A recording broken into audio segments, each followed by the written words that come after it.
Humans में बचपन से ही चेहरे पहचानने और उन्हें डिफ्रेंशिएट करने की एबिलिटी होती है।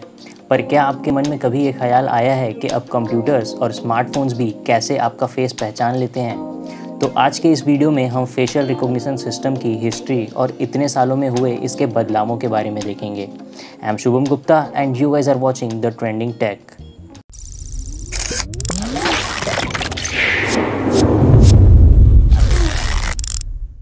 फेशियल रिकॉग्निशन सिस्टम की शुरुआत मिड 1960s से ही हो चुकी थी, जब 1964 और 1965 में वुडी ब्लेडशॉ ने हेलन चैन वुल्फ और चार्ल्स बेसन के साथ मिलकर कंप्यूटर्स की फेशियल रिकॉग्निशन पावर पर काम करना शुरू किया था।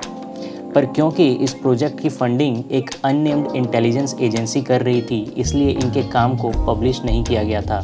पर बाद में इसके बारे में कुछ खुलासे किए गए थे। किसी भी सिस्टम में फेस रिकॉग्नाइज करने के लिए एक सॉफ्टवेयर की ज़रूरत होती है। इस सॉफ्टवेयर को काम करने के लिए पहले बेसिक फेस और बाकी के बैकग्राउंड के बीच डिफ्रेंशिएट करना आना चाहिए। फेशियल रिकॉग्निशन सॉफ्टवेयर की फेस को रिकॉग्नाइज करने की एबिलिटी कई सारे फेशियल फीचर्स पर डिपेंड करती है। हर चेहरे पर अलग अलग लैंडमार्क्स, पीक्स और वैल्यूज़ होते हैं जो कि चेहरे के फेशियल फीचर्स डिफाइन करते हैं। आइडेंटिक्स, जो कि यूएस की एक फेशियल रिकॉग्निशन सॉफ्टवेयर फेसिड बनाने वाली कंपनी है, उन्होंने इन लैंडमार्क्स को नोडल्स का नाम दिया है। हर इंसान के फेस पर अप्रॉक्सीमेटली 80 नोडल पॉइंट्स होते हैं, जिनमें से कुछ को सॉफ्टवेयर से मेज़र किया जाता है, जैसे आंखों के बीच की डिस्टेंस, नोज़ की विड्थ, आई सॉकेट्स की डेप्थ, चीक बोन्स की शेप और जॉ लाइन की लेंथ। इन नोडल पॉइंट्स को एक न्यूमेरिकल कोडिंग के थ्रू, जिसे फेस प्रिंट कहते हैं, उसके थ्रू मेजर किया जाता है। पास्ट में जो फेशियल रिकॉग्निशन सिस्टम यूज़ किए जा रहे थे वो किसी 2D इमेज को कंपेयर करने और आइडेंटिफाई करने के लिए डेटाबेस में प्रेजेंट एक 2D इमेज पर डिपेंडेंट होते थे। इफ़ेक्टिव और एक्यूरेट आइडेंटिफिकेशन के लिए जो इमेज होती थी उसे सीधे कैमरे से लिया जाना और डेटाबेस में मौजूद इमेज से थोड़ा सिमिलर होना ज़रूरी होता था, और इन कारणों से फेस को रिकॉग्नाइज करने में काफ़ी समस्याएँ आती थी। इवन कई बार लाइटिंग और इन्वायरमेंट में आई हल्की सी चेंजेस से भी वो फेस डेटाबेस में किसी फेस से मैच नहीं होता था। इसलिए इन प्रॉब्लम्स को देखते हुए 3D फेशियल रिकॉग्निशन का इन्वेंशन किया गया। ये 3D फेशियल रिकॉग्निशन इससे पहले यूज़ हो रहे सिस्टम से काफ़ी ज़्यादा एक्यूरेट है।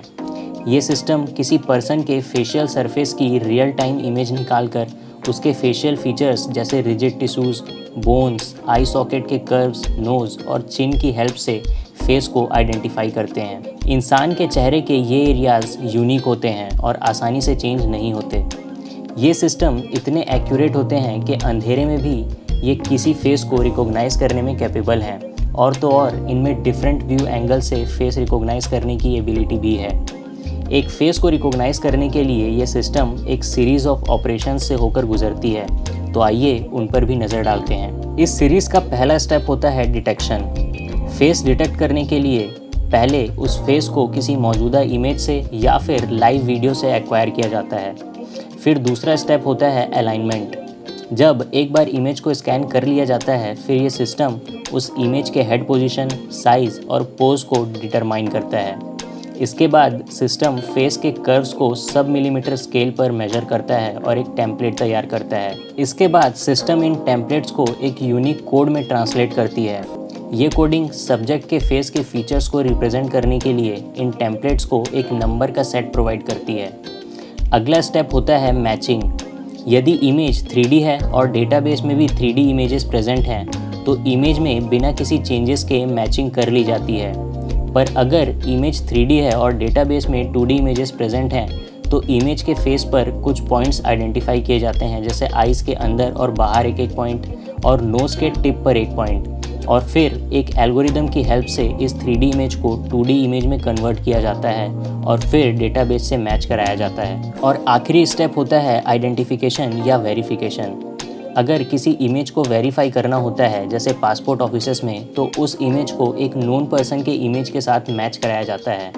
बट अगर किसी इमेज को आइडेंटिफाई कराना होता है, जैसे किसी क्रिमिनल रिकॉर्ड से, तो फिर उस फेस को डेटाबेस में मौजूद सारे इमेजेस से मैच कराकर देखा जाता है।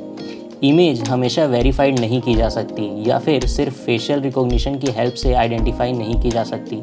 इसलिए आइडेंटिक्स ने प्रिसाइज आइडेंटिफिकेशन के लिए एक नया प्रोडक्ट तैयार किया है जिसका नाम फेसिट आर्गस रखा है। फेसिट आर्गस स्किन बायोमेट्रिक्स और स्किन टेक्सचर की यूनिकनेस का यूज़ करके ज़्यादा एक्यूरेट रिजल्ट्स प्रोवाइड करता है। ये सिस्टम भी पहले एक इमेज की स्कैन करता है, फिर उस पिक्चर को कई सारे स्मॉलर ब्लॉक्स में ब्रेक किया जाता है। फिर एल्गोरिदम की हेल्प से इन ब्लॉक्स को मैथमेटिकल और मेजरेबल स्पेस में कन्वर्ट किया जाता है, जहां सिस्टम इस पिक्चर में मौजूद लाइंस, पोर्स और एक्चुअल स्किन टेक्सचर को एनालाइज करती है। आइडेंटिक्स ने बताया कि ये सिस्टम दो आइडेंटिकल ट्विन्स के बीच भी डिफ्रेंशिएट करने में कैपेबल है। फेशियल रिकॉग्निशन सिस्टम को सरफेस टेक्सचर एनालिसिस के साथ कंबाइन करने पर फेशियल आइडेंटिफिकेशन की एक्यूरेसी 20 से 25% तक बढ़ जाती है। फेसिट करेंटली 3 डिफरेंट टेम्पलेट्स का यूज़ करती है फेशियल रिकॉग्निशन के लिए। पहला होता है वेक्टर टेम्पलेट, जो कि सबसे छोटा टेम्पलेट है और रैपिड सर्चिंग के लिए यूज़ किया जाता है, खासकर आइडेंटिफिकेशन में। दूसरा टेम्पलेट है लोकल फीचर एनालिसिस, जो कि वेक्टर टेम्पलेट के बाद ऑर्डर्ड मैचेस के साथ सेकेंडरी सर्च परफॉर्म करता है।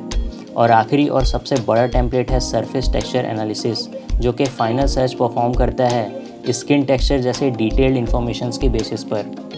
इन तीनों टेम्पलेट्स की वजह से फेसिट एक बेहतरीन फेशियल रिकॉग्निशन सिस्टम माना जाता है, जो कि एक्सप्रेशंस में आए चेंजेस जैसे ब्लिंकिंग, फ्रॉनिंग और स्माइलिंग के लिए भी इनसेंसिटिव है। हालांकि इसके भी कुछ ड्रॉबैक्स हैं, जैसे सनग्लासेस पर आए हुए चमक, चेहरे के बीच आए लंबे हेयर्स और रिजोल्यूशन में आई कमी, या बहुत ही दूर से लिया गया इमेज। इन कंडीशंस में ये सिस्टम परफेक्टली काम नहीं करता है। तो ये थी फेशियल रिकॉग्निशन सिस्टम की पूरी वर्किंग, एडवांटेज और कुछ ड्रॉबैक्स। उम्मीद है कि आपको ये वीडियो इन्फॉर्मेटिव लगी होगी, तो इसे आप अपने फ्रेंड्स के साथ भी शेयर करें और हमारे चैनल को सब्सक्राइब करें और बेल आइकन को जल्दी से प्रेस करें। आप हमें फेसबुक और इंस्टाग्राम पर भी फॉलो कर सकते हैं। So see you guys in the next video.